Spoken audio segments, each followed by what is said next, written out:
ನಮಸ್ಕಾರ. ಪ್ರೀತಿಯ ಧನುರಾಶಿಯವರಿಗೆ ಈ ಒಂದು ಸಂದೇಶ ಈ ಕ್ಷಣದಲ್ಲಿ ಕಣ್ಣಿಗೆ ಬಿದ್ದಿದೆ ಅಂದ್ರೆ ಅದನ್ನ ಕೇವಲ ಒಂದು ಕಾಕತಾಳೀಯ ಅಂತ ತಿಳಿಬೇಡಿ. ಇದು ವಿಶ್ವದಿಂದ ಬಂದಿರೋ ಒಂದು ಸಕಾಲಿಕ ಸೂಚನೆ.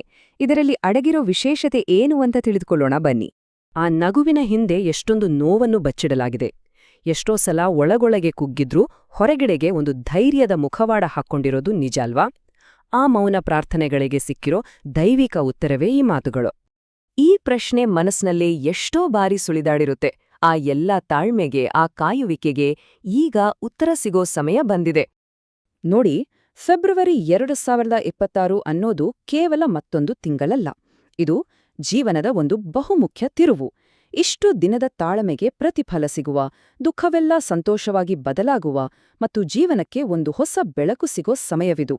ಇದೆಲ್ಲವೂ ಧನುರಾಶಿಯ ಅಧಿಪತಿಯಾದ ಗುರುಗ್ರಹದ ಮಾರ್ಗದರ್ಶನದಲ್ಲೇ ನಡೆಯಲಿದೆ. ಹಾಗಿದ್ರೆ ಮೊದಲಿಗೆ ವೃತ್ತಿಜೀವನದ ಕಡೆಗೆ ಗಮನ ಕೊಡೋಣ. ಇಲ್ಲಿವರೆಗೂ ಗುರುತಿಸದೇ ಹೋಗಿದ್ದ ಶ್ರಮ ಈಗ ಹೇಗೆ ಅರ್ಹವಾದ ಯಶಸ್ಸಿನ ಕಡೆಗೆ ಸಾಗುತ್ತೆ ಅನ್ನೋದನ್ನ ನೋಡೋಣ. ಹೌದು, ಎಷ್ಟೇ ಶ್ರಮ ಹಾಕಿದ್ರೂ ಅದಕ್ಕೆ ತಕ್ಕ ಬೆಲೆ ಸಿಗದೇ ಇದ್ದಾಗ ಆಗೋ ನಿರಾಸೆ ಇದೆಯಲ್ಲ, ಅದು ಆತ್ಮಸ್ಥೈರ್ಯವನ್ನೇ ಕುಗ್ಗಿಸುತ್ತೆ. ದಿನೇ ದಿನೇ ಒತ್ತಡ ಜಾಸ್ತಿಯಾಗಿ ಸಿಗ್ಬೇಕಾದ ಗೌರವ ಕಡಿಮೆಯಾದಾಗ ಸಹಜವಾಗಿ ಹತಾಶೆ ಮೂಡುತ್ತೆ. ಈ ತಿಂಗಳು ವೃತ್ತಿಜೀವನದಲ್ಲಿ ಒಂದು ದೊಡ್ಡ ಬದಲಾವಣೆಯನ್ನೇ ನಿರೀಕ್ಷಿಸಬಹುದು. ಯಾರೂ ಗಮನಿಸ್ತಾ ಇಲ್ಲ ಅನ್ಕೊಂಡಿದ್ದ ಮೌನ ಪರಿಶ್ರಮವನ್ನ ಕೊನೆಗೂ ಮೇಲಧಿಕಾರಿಗಳು ಗಮನಿಸಲಿದ್ದಾರೆ. ಕೇಳದೆಯೇ ಮೆಚ್ಚುಗೆಯ ಮಾತುಗಳು ಹುಡುಕೊಂಡು ಬರಲಿವೆ. ಅಷ್ಟೇ ಅಲ್ಲ, ಸ್ಥಾನಮಾನವನ್ನು ಹೆಚ್ಚಿಸೋ ಹೊಸ ಜವಾಬ್ದಾರಿಗಳು ಸಿಗೋ ಸಾಧ್ಯತೆಯಿದೆ. ಒಂದು ವೇಳೆ ವ್ಯಾಪಾರದಲ್ಲಿದ್ರೆ ಹಳೆಯ ಗ್ರಾಹಕರು ವಾಪಸ್ ಬರೋದು, ಹೊಸ ಒಪ್ಪಂದಗಳು ಕುದುರೋದು ನಡೆಯಲಿದೆ. ಎಲ್ಲಕ್ಕಿಂತ ಮುಖ್ಯವಾಗಿ ನಿಂತ್ಹೋಗಿದ್ದ ಹಣದ ಹರಿವು ಮತ್ತೆ ಶುರುವಾಗಲಿದೆ. ಒಂದು ವಿಷಯ ನೆನಪಿರ್ಲಿ, ಗುರು ಗ್ರಹದ ಪ್ರಭಾವದಿಂದ ಫಲಿತಾಂಶಗಳು ನಿಧಾನವಾಗಿ ಬಂದ್ರೂ ಖಚಿತವಾಗಿ ಸಿಗುತ್ತೆ. ಸರಿ, ಈಗ ಮುಂದಿನ ಪ್ರಮುಖ ವಿಷಯದ ಕಡೆಗೆ ಹೋಗೋಣ. ಅದುವೇ ಹಣಕಾಸು. ಸಾಲ ಮತ್ತು ಸಂಕಷ್ಟಗಳಿಂದ ಮುಕ್ತಿ ಸಿಗಲಿದೆ ಅನ್ನೋ ಭರವಸೆ ಇಲ್ಲಿದೆ. ಸಾಲದ ಒತ್ತಡ, ದಿನೇ ದಿನೇ ಏರುತ್ತಿರೋ ಖರ್ಚುಗಳು ಮತ್ತು ಎಷ್ಟೇ ದುಡಿದರೂ ಹಣ ಕೈಯಲ್ಲೇ ಉಳಿಯದ ಸ್ಥಿತಿ, ಇದೊಂದು ಮುರಿಯಲಾಗದ ವಿಷವರ್ತುಲದ ಹಾಗೆ ಅನಿಸಿರಬಹುದು.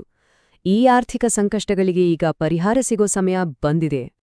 ಈ ಭವಿಷ್ಯವಾಣಿಯ ಪ್ರಕಾರ ಆರ್ಥಿಕ ಪರಿಸ್ಥಿತಿಯಲ್ಲಿ ನಿಧಾನವಾದರೂ ಖಚಿತವಾದ ಸುಧಾರಣೆ ಕಾಣಲಿದೆ. ಸಾಲದ ಹೊರೆ ನಿಧಾನವಾಗಿ ಇಳಿಯೋಕೆ ಶುರುವಾಗುತ್ತೆ. ಆದಾಯಕ್ಕಾಗಿ ಹೊಸ ಹೊಸ ಅನಿರೀಕ್ಷಿತ ದಾರಿಗಳು ತೆರೆದುಕೊಳ್ಳಬಹುದು. ಅಷ್ಟೇ ಅಲ್ಲ, ಯಾರಿಂದಲೂ ನಿರೀಕ್ಷಿಸದ ಒಬ್ಬ ವ್ಯಕ್ತಿಯಿಂದ ಸಹಾಯ ಸಿಗೋ ಸಾಧ್ಯತೆಯೂ ಇದೆ. ಅದರಲ್ಲೂ ತಿಂಗಳ 2ನೇ ಅಥವಾ 3ನೇ ವಾರದಲ್ಲಿ ಆರ್ಥಿಕವಾಗಿ ಒಂದು ಶುಭ ಸುದ್ದಿ ಬರೋ ಸೂಚನೆ ಇದೆ. ಇದೊಂದು ತುಂಬಾನೇ ಸರಳವಾದ ನಂಬಿಕೆಯ ಕ್ರಿಯೆ. ಇದನ್ನ ಜೀವನದಲ್ಲಿ ಸಮೃದ್ಧಿಯ ಬೀಜವನ್ನ ಬಿತ್ತಿದ ಹಾಗೆ ಭಾವಿಸಿ. ಇದು ಸಂಪತ್ತಿನ ಹರಿವಿಗೆ ದಾರಿ ಮಾಡಿಕೊಡಬಹುದು ಅಂತ ಮೂಲಗಳು ಸೂಚಿಸುತ್ತವೆ. ಹಣಕಾಸಿನ ವಿಚಾರ ಆಯಿತು, ಈಗ ಹೃದಯದ ಮಾತು ಕೇಳೋಣ. ಪ್ರೀತಿ ಮತ್ತು ಕುಟುಂಬ ಸಂಬಂಧಗಳಲ್ಲಿ ಆಗಿದ್ದ ಬಿರುಕುಗಳು ಹೇಗೆ ಮಾಯವಾಗ್ತವೆ ಅಂತ ನೋಡೋಣ. ಹೇಳಿಕೊಳ್ಳಲಾಗದ ಮಾತುಗಳು, ಪ್ರೀತಿಯಲ್ಲಿ ಹೆಚ್ಚಿದ ಅಂತರ, ಕುಟುಂಬದಲ್ಲಿನ ತಪ್ಪು ತಿಳುವಳಿಕೆಗಳು, ಇವೆಲ್ಲ ಯಾರಿಗೂ ಕಾಣದ ಹೃದಯದ ಮೇಲೆ ಭಾರವಾಗಿರೋ ಮೌನ ಗಾಯಗಳಿದ್ದಂತೆ. ಆ ನೋವಿಗೆ ಈಗ ಸಾಂತ್ವನ ಸಿಗೋ ಸಮಯ ಬಂದಿದೆ. ಈ ತಿಂಗಳು ಸಂಬಂಧಗಳಲ್ಲಿ ಒಂದು ಸೌಮ್ಯವಾದ ಚೇತರಿಕೆಯನ್ನ ತರಲಿದೆ. ಪ್ರೀತಿಪಾತ್ರರ ನಡುವೆ ಇದ್ದ ಹಳೆಯ ತಪ್ಪು ತಿಳುವಳಿಕೆಗಳು ಕರಗಲು ಶುರುವಾಗುತ್ತೆ. ಮನಸ್ಸು ಬಿಚ್ಚಿ ಮಾತನಾಡಲು ಅವಕಾಶಗಳು ಸಿಕ್ಕಿ ಬಾಂಧವ್ಯ ಮತ್ತಷ್ಟು ಗಟ್ಟಿಯಾಗಲಿದೆ. ಜೀವನ ಸಂಗಾತಿಯ ಮನಸ್ಸು ಮೃದುವಾಗಿ, ಕಠಿಣ ಮಾತುಗಳ ಜಾಗದಲ್ಲಿ ತಿಳುವಳಿಕೆ ಮೂಡಬಹುದು. ಮನೆಗೆ ಮತ್ತೆ ಶಾಂತಿ ಮರಳಲಿದೆ. ಯಾವುದೋ ಒಂದು ಸಣ್ಣ ಸಂತೋಷದ ಸುದ್ದಿ ಕಣ್ಣಲ್ಲಿ ಕೃತಜ್ಞತೆಯ ನೀರು ತರಿಸಬಹುದು. ಇದೆಲ್ಲದರ ಜೊತೆಗೆ ಅತಿ ಮುಖ್ಯವಾಗಿ ಬೇಕಾಡಿರೋದು ಮನಸ್ಸಿನ ಶಾಂತಿ ಅಲ್ವಾ? ಹಾಗಾಗಿ ಈಗ ಆಳವಾಗಿ ಬೇರೂರಿರುವ ದಣಿವು ಮತ್ತು ಆತಂಕದ ಬಗ್ಗೆ ಗಮನ ಹರಿಸೋಣ. ರಾತ್ರಿಯಿಡೀ ಮಲಗಿದ್ರೂ ಬೆಳಗ್ಗೆ ಎದ್ದಾಗ ಸುಸ್ತಾದ ಹಾಗೆ ಅನಿಸ್ತಿದೆಯಾ? ಬಹುಶಃ ದೇಹಕ್ಕಿಂತ ಮನಸ್ಸೇ ಹೆಚ್ಚು ದಣಿದಿರಬಹುದು. ನಿದ್ರೆ ಇದ್ರೂ ನೆಮ್ಮದಿ ಇಲ್ಲದ, ಕಾರಣವೇ ಇಲ್ಲದ ಒಂದು ಭಯ, ಒಂದು ಆತಂಕ ಒಳಗಿಂದಲೇ ಕುಗ್ಗಿಸ್ತಿರಬಹುದು. ಈ ಭವಿಷ್ಯವಾಣಿಯು ಮಾನಸಿಕ ಮತ್ತು ದೈಹಿಕ ಯೋಗಕ್ಷೇಮಕ್ಕೆ ಹೆಚ್ಚು ಒತ್ತು ನೀಡುತ್ತದೆ.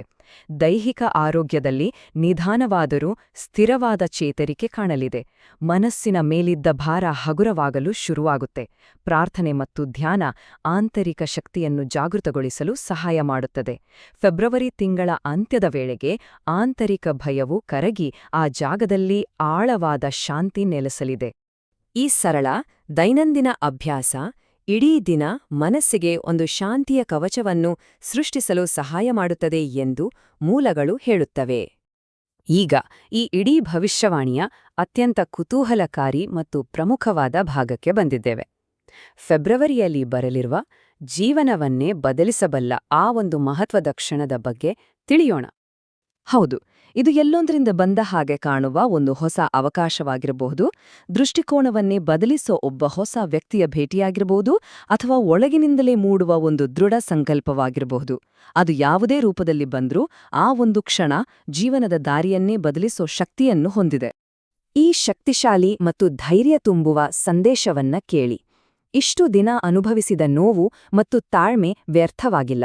ಅನುಭವಿಸಿದ ಪ್ರತಿಯೊಂದು ಕಷ್ಟವೂ ಈ ಒಂದು ಮಹತ್ವದ ಕ್ಷಣಕ್ಕಾಗಿ ಸಿದ್ಧಪಡಿಸಿದೆ. ಈ ವಿಶ್ಲೇಷಣೆಯು ಫೆಬ್ರವರಿ 2026ರ ಆಶೀರ್ವಾದಗಳಿಗಾಗಿ ಒಂದು ಭರವಸೆ ಮತ್ತು ನಿರೀಕ್ಷೆಯನ್ನು ಮೂಡಿಸಿದೆ ಎಂದು ಭಾವಿಸುತ್ತೇವೆ. ತಾಳ್ಮೆಯು ಫಲ ನೀಡುವ ಸಮಯ ಬಂದಿದೆ.